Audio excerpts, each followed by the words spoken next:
Module 6. Appréciation des compétences mobilisées par l'employé pour l'atteinte des objectifs de travail. Ce module se rapporte à la section 3 du formulaire et correspond aux compétences et comportements à observer dans l'accomplissement des tâches par l'intermédiaire de critères préalablement définis. Le but de ce module est de vous familiariser avec ces critères ou facteurs d'appréciation de la performance.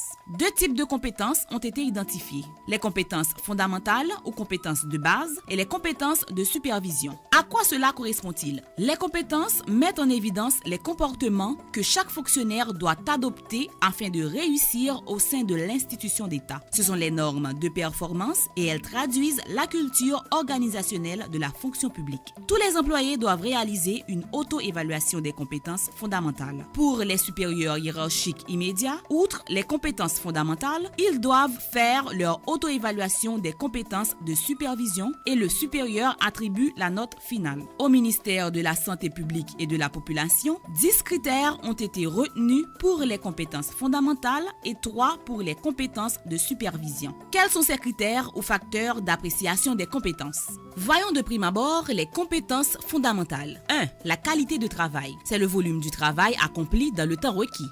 2. La qualité de travail. C'est le niveau de complétude du travail dans le temps requis. 3. La rapidité d'exécution. C'est l'habileté d'effectuer dans le délai imparti les tâches assignées. 4. L'utilisation des ressources matérielles et des outils.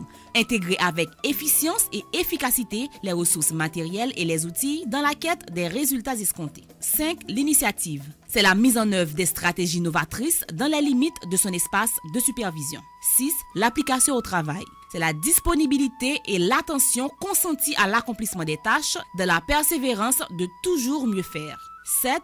Le sens des responsabilités. L'expression de la volonté et du souci d'accomplir correctement ces tâches. 8. La capacité de décision. C'est l'habileté d'appliquer équitablement, sans état d'âme, les normes et principes des règlements intérieurs de l'institution. 9. Les relations humaines. Entretien d'un comportement d'ouverture et d'échange, d'accessibilité et de disponibilité, facilitateur du travail en équipe et d'une atmosphère détendue et productive.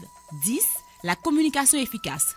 Capacité de recevoir et de transmettre en temps réel tout message destiné à contribuer dans la coordination des processus de l'offre des services de qualité. Qu'en est-il des compétences de supervision? 1. Le leadership, capacité d'amener les collaborateurs à adhérer à la vision établie et à contribuer à la concrétisation de la mission.